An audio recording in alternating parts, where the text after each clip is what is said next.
Tiningnan natin mga kababayan yung mga headlines ng balita ngayon sa mga national newspapers pati sa social media po. Panay mukha po ni Pacquiao. Ang kwento mga kababayan sa telebisyon, sa dyaryo, sa social media, panay si Pacquiao po yung topic. Sikat na po si Pacquiao, pwede nang tumakbong pangulo. Igawan niya Mr. Marabila. Di ba ganon? Kung hindi pangulo, senador. Full coverage mga kababayan. At naging word of mouth ng mga mamamayang Pilipino ang pangalan ni Pacquiao, at hindi lang dito sa Pilipinas, sa buong mundo at possibly sa buong universe. Siya yung may-ari ng universe. Tira niya Mr. Maravilla, saang universe kaya nagtatago si Pacquiao ngayon? Nag-warning na po yung ating mga authorities doon sa mga cuddlers ni Pacquiao. O ito, Kibuloy still elusive. PNP warns, protectors.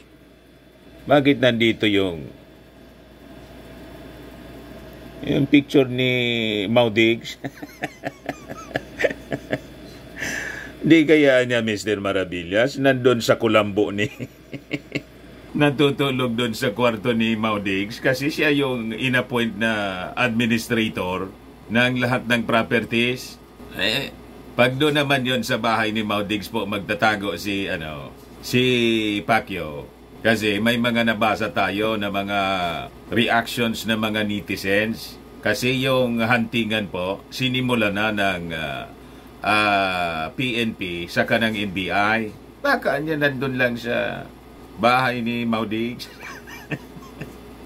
Malayo man po kasi siyempre madali siyang matrace doon. Pero sabi si Pacquiao po nasa Pilipinas pa. Wala pa man pong records na baka umiska po na kung saang bansa. Di man pwede siya sa Amerika, sisiluin siya ng mga FBI doon. Baka niya Mr. Maravilla sumama kay kay Tebes. O baka kung saan nagtatago si Bantag. Nag-alabantag na po. Parehas yung style. Si Bantag sabi, pag na-file na niya, sabi ng mga abogado ni Bantag, i-filean niya ninyong kaso, harapin natin. Ayun, nawala na parang bula. Ngayon, ini-encourage ng ating mga authorities si Pacquiao na sumurrender na lang. Bailable naman pala. Sabi rito, Kibuloy now a fugitive, surrender scene as his cases bailable. Kaya yung mga kasama nga niya po, nagpiyansa 80,000. Bailable naman pala. So anong problema? Bakit hindi pa sumuko si Pacquiao? Yan tuloy, yung ibang mga netizens, sabi nila mga kababayan, dapat niya hantingin na yan at palabasin na ng laban. Huwag na tayo pong tutulad doon sa previous administration na mag-wage ng war on drugs. Ayun po, maraming kwento na nanlaban. Huwag ganon. Kailangang pairali natin yung batas sa tama po. Just imagine yung ating mga kapulisan ngayon. Sila pa yung nag-appeal to Kibuloy to face the charges and calmly surrender. Dapat na niya mahinahon lang na sumuko si Pacquiao. Huwag ka po Pacquiao, na makikinig dyan sa kaibigan mo na si Maudigs na nang lumabas yung mga balita na aaristuhin ng ICC, nagabanta na sige niya. Hindi ninyo ako mauli ng buhay. Huwag ganun pa. Masama ang ganon na mga advice.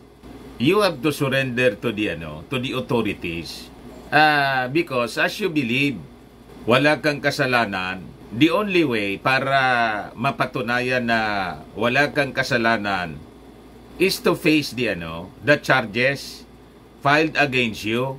And sabi po ninyo, through your lawyers, i-file yung kaso niya. Ayaw ninyo sa Senado, ayaw ninyo sa Kongreso umarap. Gusto ninyo sa Husgado. O ito na po yung wish ninyo. Finailan kayo ng kaso sa Husgado, nilabas yung warrant of arrest, available naman pala yung kaso po ninyo, then you have to submit to authorities. Di mag-bail po kayo. Marami naman kayong pera. Sobra-sobra na yung kwarta ninyo. Galing sa tights. Galing sa limos ng mga members. Kasi saan man yan galing na hindi ka man dati mayaman? Di ba? So sabi po ng PNP dito, Kibuloy not considered armed, dangerous, but manhunt continues. O bakit niya Mr. Maravillas ganyan yung pagmumukha ni Gibbs? Parang may nararamdaman na kakaiba. Iwan ko man dito sa mga taga-mainstream media, ang mga pictures pong pinapalabas, kakaiba. Di ba? But before ko mga kababayan ibigay sa inyo yung full story ng mga balitang yan at iba pang mga kaganapan dito sa ating bansa, especially the activity ng ating Pangulong Bongbong Marcos, para may pakinabangan naman po tayo sa mga kwento, di ba? Ito wala tayong masyadong pakinabang dito, kundi siyempre controversy. Kailangang malaman ng ating mga kababayan, lalo titong si Pastor Gibbs, ay maraming naagrabyado at pati yung ating Pangulong Bongbong, dinadrag niya sa problema niya. Di ba? Dinadawit niya sa problema niya. Siya yung may gawa ng problema. Siya yung nagpasarap sa buhay. Tapos idadama yung ating Pangulong Bongbong Marcos. Nasaan ang ustisya? Yun ang rason kung bakit pinag-uusapan natin ito. Click subscribe muna po dito sa ating YouTube channel and hit the notification bell para lagi po kayong updated sa mga kaganapan dito sa ating bansa at sa buong mundo. Like and share na rin po ninyo ng ating video at wag na rin po ninyo na skip yung ating mga commercial ads para tuloy-tuloy lang ang pag-unlad ng Bagong Pilipinas. Sa mga naghahanap ng malinis and spacious fitness gym, pumunta lang po kayo sa aming Colossal Fitness Gym. We also offer Grab Car Rental with our brand new 2023 model ng Toyota Innova. We also accept booking for those who are planning to travel via PAL, Cebu Pacific, and other airline companies. And bills payment for Meralco Bills, Aleco Bills, PLDT, etc. Ang Colossal Fitness Gym is located at 3rd floor, Security Bank Building, Landco Business Park, Legazpi City, Albay. For inquiries, look for Jilon Maravillas, contact number 0966-802-0949. Ito po yung aming Innova. Lagi na pong matao sa amin. Na-set up na rin yung aming mga bagong gym equipments. May treadmill na rin po kami.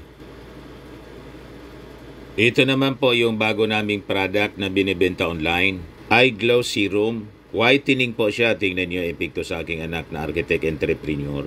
For inquiries, diretso na lang po kayo sa kanyang FB, Riz Maravillas.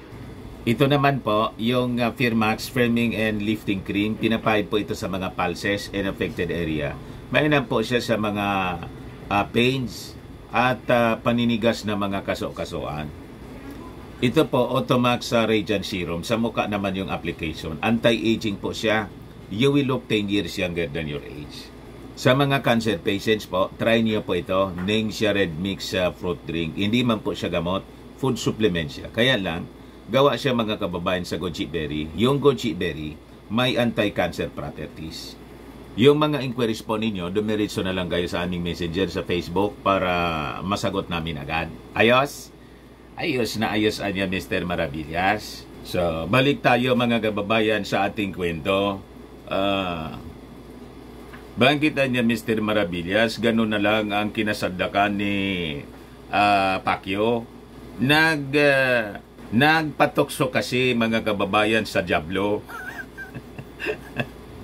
Di ba? Pumasok sa kanyang pagkatao mga kababayan yung yabang at siyempre yumaman. Ayon, tinukso ng Diablo. nahulog po sa kasalanan. So, ngayon po, mula sa pagiging pastor, may bago siyang titulo ngayon. Fugitive from justice. Kung sa Tagalog po, pugante. Pinaghanap ng batas. Pinaghanap po siya, wanted, kasi nagtatago.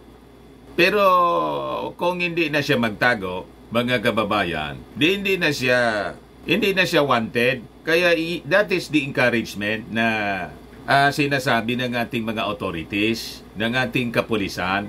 Imagine, nag-a-appeal pa yung mga pulis. Kung iba-iba po, hindi naman kailangan mag-appeal yung mga pulis. Tugisin na lang po ninyo. Kasi that is your job na tugisin. Lahat ng mga lugar na posibleng taguan po, pagtaguan ni Gibbs, malamang dyan sa kanyang mga properties po, may mga underground shelter siya. Kasi ang yaman po niya.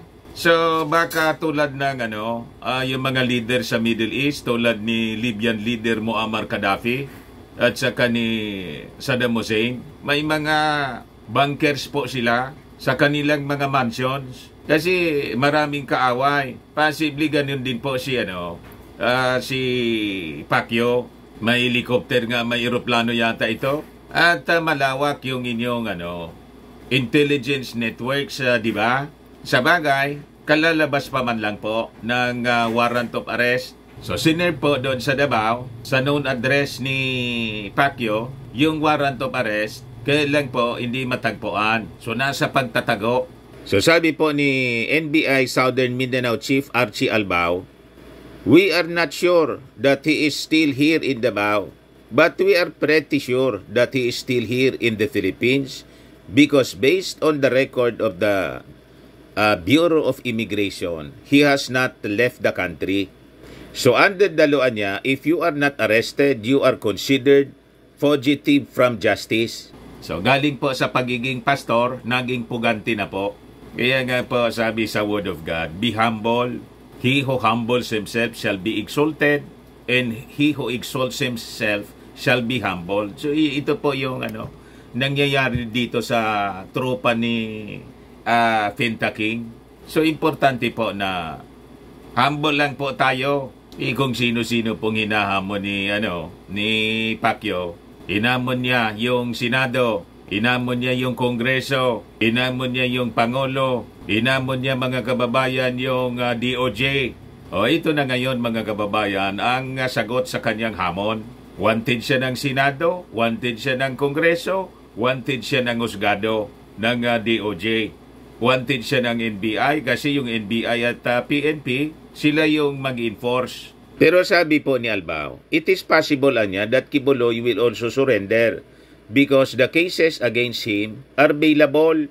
We hope he surrenders to us, but based on the pronouncement of the lawyers, they are concerned with his security. If he surrenders before us, we can protect him. So ano pa yung rason? Hindi man dapat matakot si Pastor Gibbs. Kasi po, sabi nga ng isang congressman, siguradoan niya ako kasi son of God siya. Walang mangyayari sa kanya. Di ba? He has the protection. O ngayon, nagbigay din ng protection, assurance of protection ang ating mga authorities na mismo. So walang rason, mga kababayan, na hindi siya sumurrender. Meanwhile, yung kanyang abogado po, si Topacio. Kibuloy's lawyer, Ferdinand Topacio. Sorry. Sorry, attorney. Pero ayos na ayos, attorney, ang trabaho po ninyo kasi abogado kayo ni Tebes. Yung mga multi-millionaire na mga clients, abogado din kayo ni Pacquiao. O, di wow.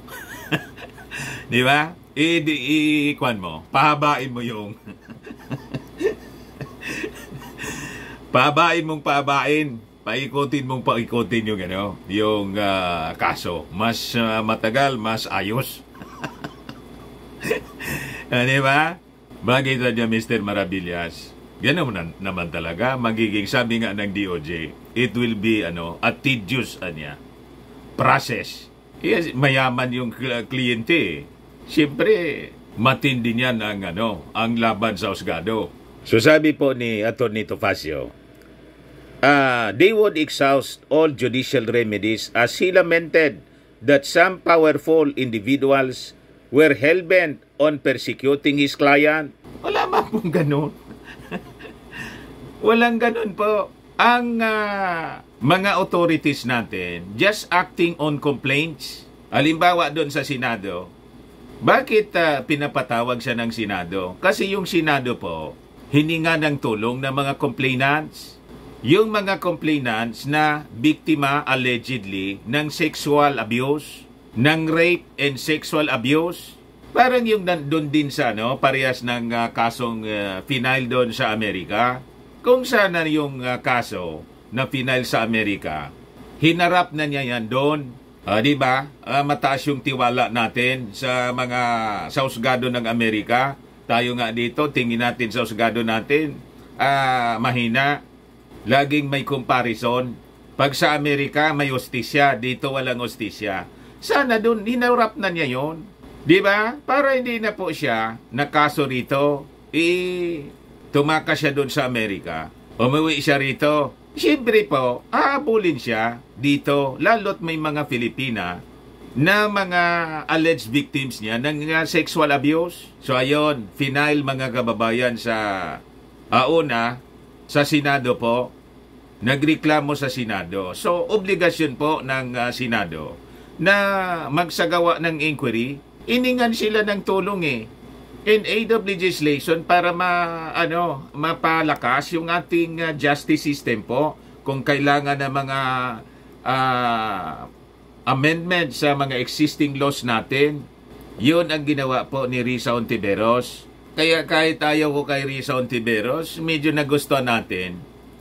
Kasi siya lang ang talagang sumaklolo. Other senators, ang daming mga babaeng senador, including si Amy Marcos. Imbes mga kababayan, tumulong sa pag-imbestiga, mabigyan ng hustisya yung mga complainants. Ang sigaw nila, hustisya kay Pacquiao. Paano hustisya kay Pacquiao? Si Pacquiao po, kayang-kaya niyang makuha ang hustisya. With his status po sa buhay, multi-billionaire po. Hindi nga lang millionaire, multi-billionaire yan si Pacquiao. O di ba may kasabihan tayo? Yung sabi ni Magsaysay, that those who have less in life, anya, must have more in law. Nakalimutan ng ating ng mga senador. Kaya po sa 2025 po, pili na tayo ng mga bagong senador po. At itong mga senador na imbes sumaklolo sa biktima, sinakluluhan po yung nambiktima, the alleged abuser. Saan ka nakakita ng ganong uri ng mga tao na turingang mga senador natin? Kasi po, tinulungan sila during the elections. Kaya takot sila po. Baka niya ikampanya tayo, hindi iboto ng mga followers ni Pacquiao. So pang sarili pong kapakanan ang iniisip ng ating mga senador. Napakarami nila. Yun ang nakakalungkot mga kababayan sa kasong ito. So buti na lang, may natirang isa na senador. And it's Risa Hontiveros. Kaya nga po malayo na isabit natin dito. Yun ang sinasabi nila. Yung abogado, that some powerful individuals daw hell-bent to prosecute Pacquiao. Ito naman si Topacio. Sinong powerful individuals na sinasabi po ninyo? Na kung iisipin po, ang aktibo lang naman pong humahabol kung sa Senado po, majority ang pabor kay Pacquiao. Mas maraming powerful individuals ang pabor kay Pacquiao kaysa nagpe-persecute sa kanya. Sa Senado, nag-iisa lang si Risa. Di ba? Gusto ninyo kasing isangkot yung ating Pangulong Bongbong Marcos. Yan ang script ng kliyente po ninyo. Di ba yung statement ni Pacquiao doon sa kanyang video? Sabihin ba naman na gusto siyang ipatumba po? Ano man ang motibo ng ating Pangulong Bongbong Marcos para iputumba kayo? May magigain ba siya may political gain ba siya na makukuha kung ipatumba kayo? Di ba wala? At walang ugaling gano'n ng mga Marcoses. Yun nga sa kaso ni Ninoy. Itinuro yung kanyang tatay. Pagkatapos lumabas, hindi man pala. At yung si BBM, challenge pa si Chris Aquino in one interview. Ba't yan hindi ninyo buksan yung kaso? Ayaw, kasi baka yung tatay niyang hero, tuluyan ng maging Herodes po pala. Di ba? So, walang ganun po, Attorney Topacio. Imagination lang po ninyo. Pinopoliticize ninyo ito. Sa totoo lang, ang nagpo-politicize po ng kaso, kayo, yung kliyente po ninyo, si Pacquiao, pastor siya, dapat nga, hindi politika yung inaatupag niya. Ayan tuloy. Sabi dito sa amin, day nga ni magparairo, nga ni day maramog kiudo. Pastor siya. Tapos ang bukang bibig niya, politika. Ano yon?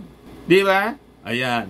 Kung ano-ano yung kinasangkutan. Kasi hindi man po, yung kaligtasan ng kaluluwa ang naging sentro ng kanyang activity, kundi yung tawag ng laman. O di ba? Ganun ang nangyari. May mga complainants po. Hindi man po pwede na yung mga complainants i-ignore ng ating mga authorities. Yun ang gustong mangyari ninyo. Hindi maaari ang ganon. Dahil ba son of God siya? Siya man lang yung nagsabing appointed son of God siya. Pagkatapos yan daw po, sacrifice yun. Yun ang testimony ng mga victims. Hindi ko nga pinakinggan ng buo po kasi parang nanonood ka ng Triple X na Betamax. Pag pinakinggan mo yung mga testimonies ng mga alleged sexual abuse, alleged rape victims, parang nanonood ka ng Betamax. Betamax talaga dyan, Mr. Maravillas. Parang yung panahon pa. Parang yung panahon po, nauso yung Bomba films. You see, doon kasi sa tawag ng laman, nasa Bible yan eh. Basa siya ng Bible. Pagkatapos, iba man pala yung mga ginagawa. Ito ang sabi sa Galatians chapter 5 verse 19 to 21. Basahan natin ng bersikulo itong si Pacquiao. Sabi diyan, now the works of the flesh are evident: sexual immorality, impurity, sensuality, idolatry, sorcery, enmity, strife, jealousy, fits of anger, rivalries, dissensions, divisions, envy, drunkenness, urges, and things like this. I warn you, as I warned you before, that those who do such things will not inherit the kingdom of God.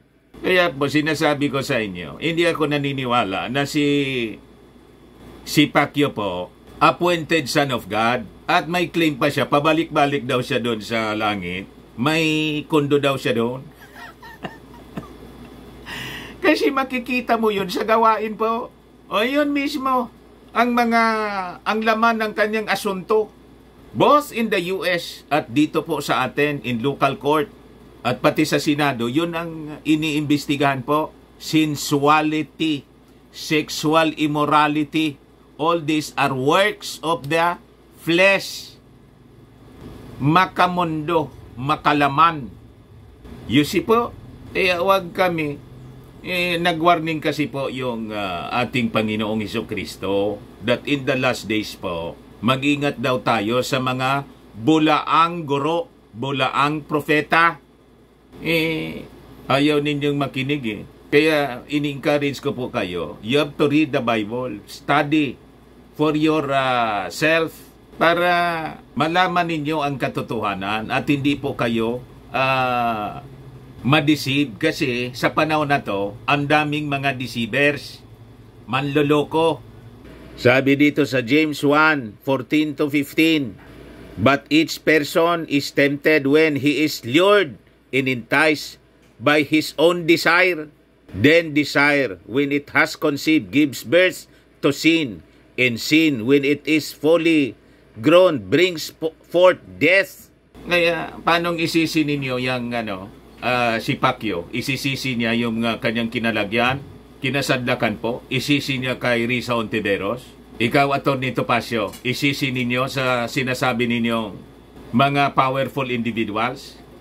Alam ko kung sino yung pinariringgan ninyo, ang trupa ninyo, ang tinutumbok ninyo, ang administrasyong Bongbong Marcos.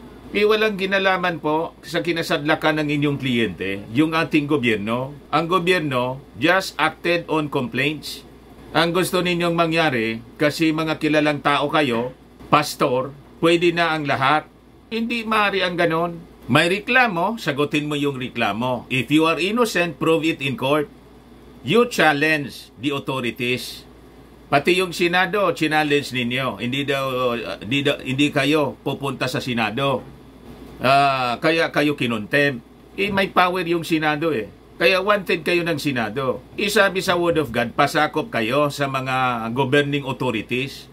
Pastor siya, dapat nga model siya ng pagpapasakop sa governing authorities. Ngayon, direktang inaako sa yung mga authorities, pinatatamaan na nasa likod ng persecution. Huwag kami, wala kayo, hindi ninyo makukumbinsi ng ganyan ang ating mga mamamayang Filipino. Kasi alam nila yung kwento. Anong kinalaman dyan ng ating Pangulong Bongbong Marcos na inakusan yan during doon sa kanyang video? Pati yung pag-arkilang ng mga aswang, mangkukulam. Imagine that. Maniwala kayo sa ganon para daw sila ipakulam. May ganon talaga. That is because of his own desire. Nasa talata. Ang lahat ng kinasadlakan niya ay dahil sa kanyang own desire. Ayan o. But each person is tempted when he is lured and enticed by his own desire. Then desire, when it has conceived, gives birth to sin. And sin, when it is fully grown, brings forth death.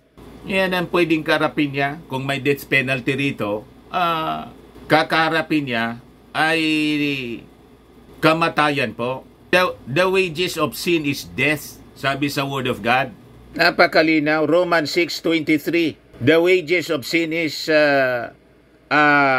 for the wages of sin is death, but the gift of God is eternal life in Christ Jesus our Lord. Nagkiklaim siya na appointed son of God. Hindi niya ba alam na ang kabayaran ng kasalanan ay kamatayan? At pag ikaw ay nagkasala, kailangang panagutan mo yon. Harapin mo. Kung hindi ka guilty, harapin mo. Hindi yung nagtatago. Paano malilinis ang iyong pangalan? Yan sinasabi ninyo. Kung hindi kayo harap sa hostisya, bakit ka natatakot? Son of God ka? Natatakot ka? And that is your claim. Although hindi kami naniniwala. May ganon na totoong Son of God, mga kababayan? Ayan o. Romans 6:12-14. Pastor kasi po ang akusado rito, kaya gamitan natin ng bersikulo. O diba? Pastor Pacquiao. Ang hilig niya magbasa ng Bible, pagkatapos hindi man niya in-apply yung sinasabi sa Bible, baluktot yung mga ginagawa niya. Di ba? Paano hindi baluktot? Mga kasama niya, lahat baluktot yung pag-iisip. Barkada niya, best friend niya, baluktot kung magsalita, palamura, at hindi rin may respeto sa mga authorities kasi siya lang ang dapat irespeto. May ganon.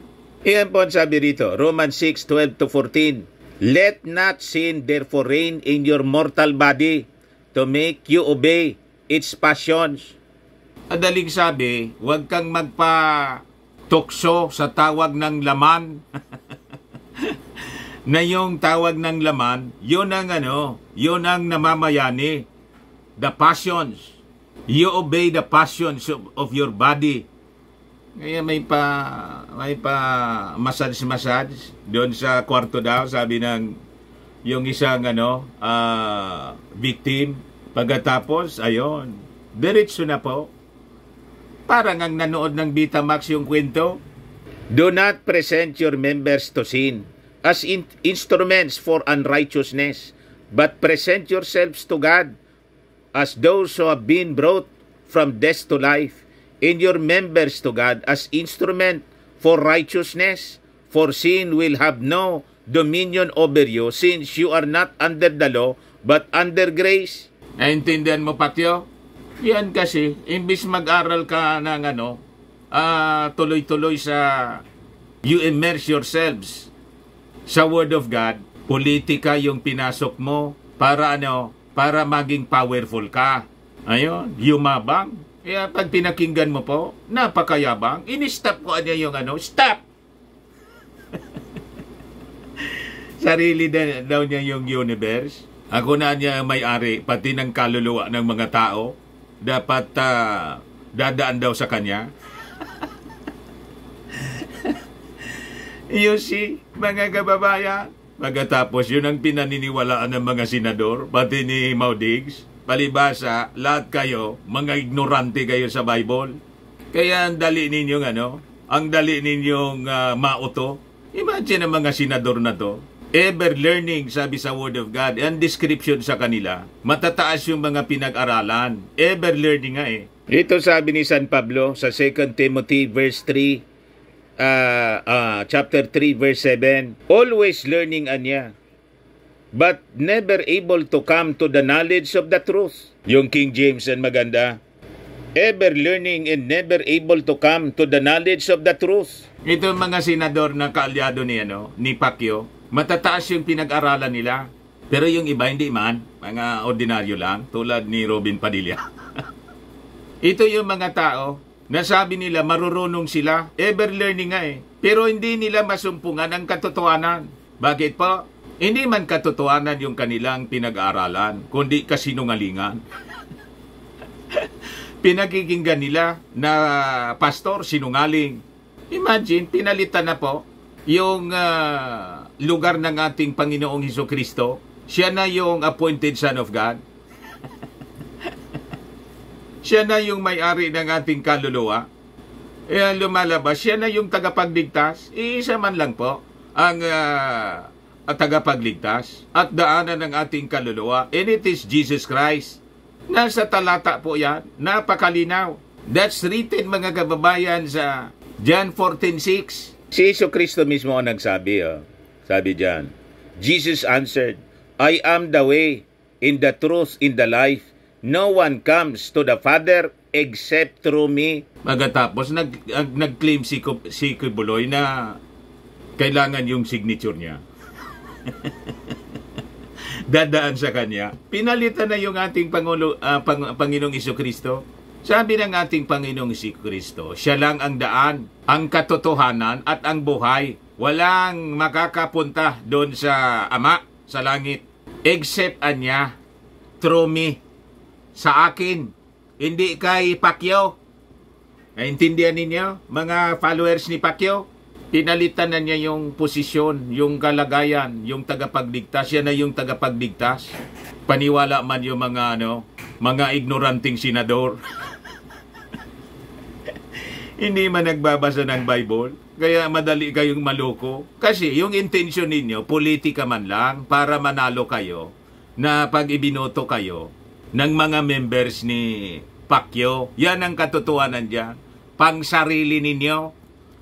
Kaya imbes na sakluluan ninyo yung mga biktima, the alleged victims, ang panawagan ninyo, hustisya kay Pacquiao. What? Anong klaseng mga tao kayo? Kaya po yung warning ng ating Panginoon, napakalinaw. Beware of false prophets. Ito, Matthew chapter 7 verse 15 to 20. In the Sermon on the Mount, Jesus warns his followers of false prophets. Beware of false prophets who come to you in sheep's clothing, but inwardly are ravenous wolves. You will know them by their fruits. Makikilala ninyo yung mga bulaang propeta, bulaang guro, fake na mga nagtuturo po sa paanong pamamaraan po. Tingnan ninyo yung kanyang bunga. You will know them by their fruits. O tingnan ninyo yung mga associates po ni Pacquiao. O di ba mga palamura?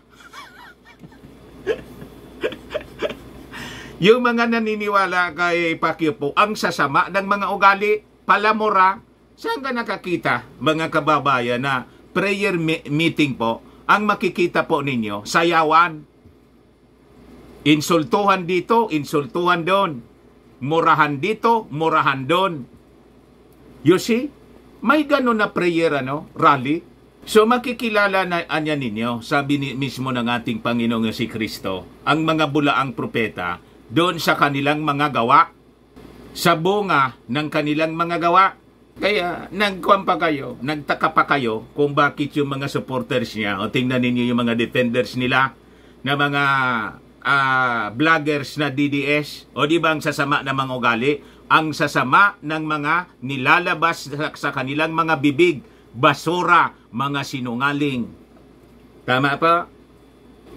Birds of the same feather po. Flock together. Pari-parehas po sila. Mga sinungaling, mga mayayabang. Kaya tingnan ninyo kung magyabang sa mga pananalita. Ayaw pasakop sa ating mga authorities. Sila lang yung magagaling. So mag-ingat daw po tayo sa mga bulaang propeta, mga peke. Ang daming peke ngayon po. Yung dokumentong pinalaganap ng mga kaalyado ni Pacquiao na narcolist, peke. Fake news and fake news peddlers ang dami ngayon, pati mga fake teachers, mga bulaang guro.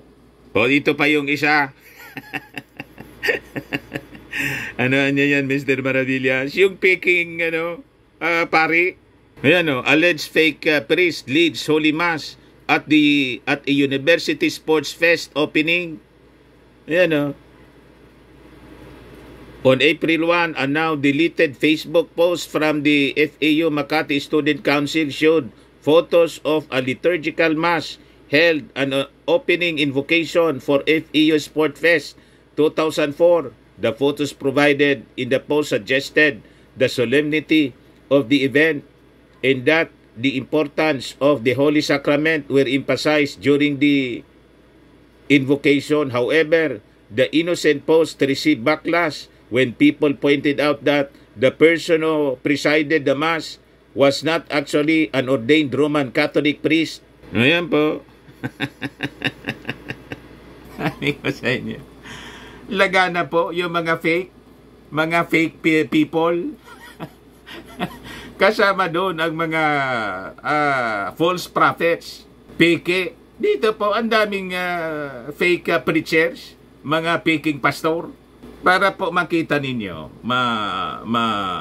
discern ninyo po. Importante nagbabasa tayo at paturo kayo sa mga totoong teachers of the Word of God.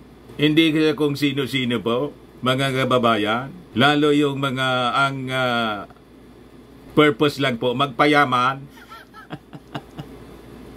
Yung mga pastor po, ang yaman-yaman magduda na kayo kasi hindi man yan dapat ang purpose ng pastor. Ang magpayaman. Ang dapat na purpose ng pastor po, kaligtasan po ng kaluluwa ng mga tao. Ito dapat ang ginagawa ng isang pastor po.